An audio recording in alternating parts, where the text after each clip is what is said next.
देश भर में 5 राज्यों के चुनाव होने वाले हैं, जिसमें महाराष्ट्र से मराठा ओबीसी समाज के बाद अब देश भर की मुस्लिम जनता मुस्लिम आरक्षण को लेकर अपनी आवाज बुलंद की है। गौरतलब हो कि आज मौलाना आजाद विचार मंच की ओर से शिक्षण आरक्षण सुरक्षा को लेकर मुस्लिम समाज के लोग बड़ी संख्या में इकट्ठा होकर अपने समाज को भी मुस्लिम आरक्षण मिलने की केंद्र की मोदी सरकार से लेकर राज्य की भाजपा गठबंधन सरकार से मांग की है। परिणाम स्वरूप पूर्व सांसद कैबिनेट मंत्री हुसैन दलवाई के नेतृत्व में आज बड़ा ही अजीमो शान कार्यक्रम का आयोजन मुंबई के इस्लाम जिमखाना में देखने को मिला, जिसमें प्रमुख रूप से मुस्लिम समाज के 5% आरक्षण देने की मांग की गई। उल्लेखनीय तौर पर ओबीसी समाज के साथ मराठा समाज को भी आरक्षण देने की मांग की गई है। देश के प्रधानमंत्री 15 कलम कार्यक्रमों को शीघ्रता से लागू करें, मुस्लिम समाज के शिक्षण व्यवस्था की उन्नति के लिए प्राथमिक से लेकर उच्च शिक्षण तक 100% शिक्षण वृत्ति देने का कार्य करें, जिसमें मुस्लिम समाज की 11 सूत्री मांगों को राज्य की एकनाथ शिंदे सरकार सहित केंद्र की मोदी सरकार के समक्ष रखी गई, जिसमें प्रमुख अतिथि के रूप में जम्मू कश्मीर के पूर्व मुख्यमंत्री फारूक अब्दुल्ला ने शिरकत की। उपरोक्त कार्यक्रम में बड़ी संख्या में विभिन्न क्षेत्र के हस्तियों ने शिरकत की। मौलाना आजाद विचार मंच की बड़ी संख्या में पदाधिकारियों ने अपनी उपस्थिति दर्ज करवाकर कार्यक्रम को सफल बनाने में सहयोग किया। उपरोक्त अवसर पर मुंबई विश्वविद्यालय के उप कुलपति बालचंद्र मुगनेकर, अब्दुल रहमान, आईपीएस हरियाणा से आए सांसद मोहम्मद आदिब, मुंबई कांग्रेस अध्यक्ष वर्षा गायकवाड़, सीनियर नेता श्री वकील खान साहब ने कार्यक्रम को कामयाब करने में प्रमुख भूमिका निभाई। समाज सेविका प्राध्यापिका शबाना खान सहित समाज के विभिन्न हिस्सों से आए मुस्लिम समुदाय के लोग उपस्थित रहे। प्रथम मैं मौलाना आज़ाद विचार मंच के अध्यक्ष फाउंडर चेयरमैन हुसैन दलवाई साहब को मैं धन्यवाद देना चाहता हूँ कि ऐसे महत्वपूर्ण विषय पर जैसे कि मुस्लिम हक्क परिषद यानी शिक्षण, संरक्षण और आरक्षण, इन 3 मुद्दों पर और भी मुद्दे हैं, लेकिन इस पर कंसंट्रेशन करके ये परिषद ऑर्गेनाइज की, उसके लिए बहुत मेहनत की और लोगों का रिस्पॉन्स भी अच्छा रहा। ये तीनों मुद्दों में समर्थन करता हूँ, लेकिन उसके आगे जाकर मैं ये करने की कोशिश कर रहा हूँ कि जिस तरह का माहौल 2014 के बाद मोदी जी सत्ता पर आने के बाद देश में है, ये माहौल देश को बहुत पीछे लेके जाने वाला, देश की यूनिटी और इंटीग्रिटी को, देश की सभ्यता को, देश के इकोनॉमिक प्रोग्रेस के लिए बहुत खतरनाक है। दूसरी बात यह है कि 2024 के ये इलेक्शन के पहले मुस्लिम समाज को ज़्यादा से ज़्यादा प्रोवोक करके वो कोशिश करेंगे और जिसके कारण मुस्लिम समाज ज़्यादा आक्रामक होकर वो रास्ते पर आए। तो मैं ये सब लोगों को, खास करके मुस्लिम लोगों को मैंने अपील ये की कि कितना भी प्रोवोक करेंगे तो रास्ते पर आना नहीं चाहिए, क्योंकि 1992 बाबरी मस्जिद उद्ध्वस्त होने के बाद इस देश का माहौल पूरा बदल गया है। We are in new fascist state. Italy का जो मुसोलिनी का राज्य था और हिटलर का जर्मन में था, इसका एक नया अवतार मोदी जी के बीजेपी और संघ परिवार के उनके नेतृत्व में देश में चल रहा है। इस वास्ते में कोशिश ये है कि इंडिया का जो संगठन हो रहा है वो इंडिया का संगठन अच्छी तरह से हो, और पूरी पॉलिटिकल पार्टीज जो यहाँ है वो पॉलिटिकल पार्टीज़ की ये समस्या होती है हमेशा, यदि दलितों के बारे में सोचेंगे तो अपर कास्ट हिंदू वोट नहीं करेंगे, मुसलमानों के बारे में सोचेंगे तो हिंदू वोट नहीं करेंगे। एक गलत फहमी में इसने नहीं होनी चाहिए, और सीट का बंटवारा ये प्रोग्राम सिर्फ नहीं होना चाहिए।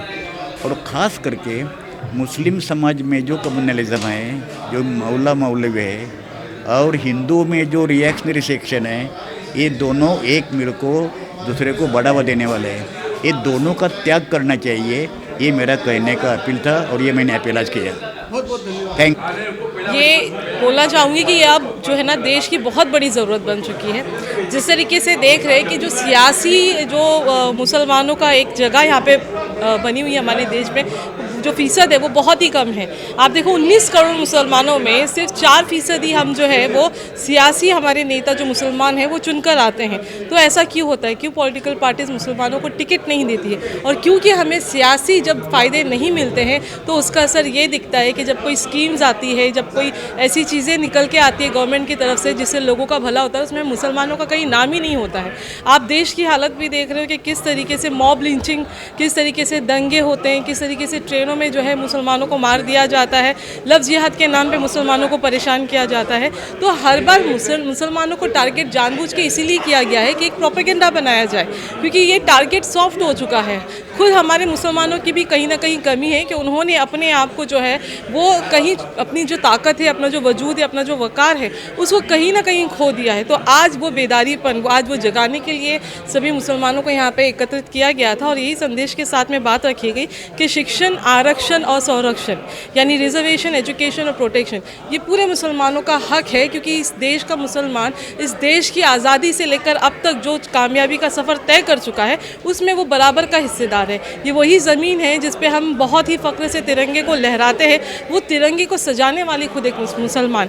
जब फतवा पहला जारी हुआ कि देश की आज़ादी के लिए हमको जंग लड़नी होगी अंग्रेज़ों के ख़िलाफ़, तो वो पहली आवाज़ में मुसलमान की थी। तो जब हर चीज़ में, हर कुर्बानी में मुसलमान पेश रहा और देश आज़ाद होता है, तो सियासत इतना सौतेला व्यवहार मुसलमानों के साथ क्यों करती है?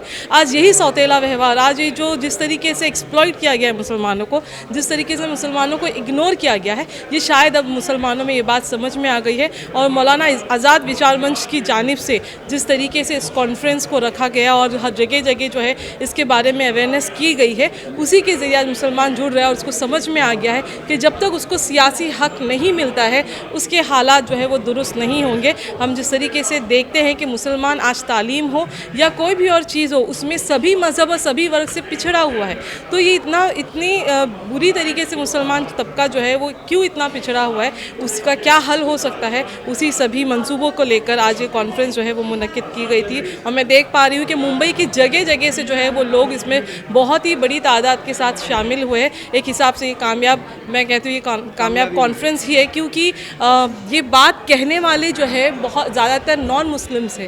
तो ये पहली जीत है हमारी कि भाईचारगी के साथ में जो है ये पूरा कॉन्फ्रेंस जो है वो चल रहा है और आगे भी चलेगा। ये तो शुरुआत है, क्योंकि हमारी मंजिल ये है कि हम किसी भी हालत में शोर मचाना नहीं है, पर ये सूरत बदलनी है मुसलमानों की कि वो अपने हालों को सही करे, वो अपनी तालीम में आगे आए और जो नस्लें हैं मुसलमानों की वो रोशन मुस्तकबिल की तरफ बढ़े। क्यों नहीं लगेगी? मॉब लिंचिंग में जैसे कि अभी आप सुन रहे हैं कि 200 से ज़्यादा मौतें हो चुकी हैं। दंगों में ज़्यादातर मरने वाला मुसलमान होता है, दंगों में सबसे ज़्यादा गिरफ्तार होने वाला मुसलमान होता है।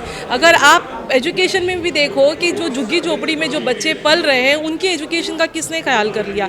जॉब रिजर्वेशन क्यों नहीं है हमारे लिए? सियासी जो सरकारी जॉब है उसमें हमारे बच्चे क्यों नहीं आते? हमारे बच्चों में सबसे ज़्यादा ड्रॉप आउट्स है। तो ऐसा क्यों है? और ये चीज़ देखने के काम सरकार का है। अगर सरकार ये सारी चीज़ें नहीं कर रही है तो ये बात बहुत साफ है कि वो हमको देखना ही नहीं चाहती।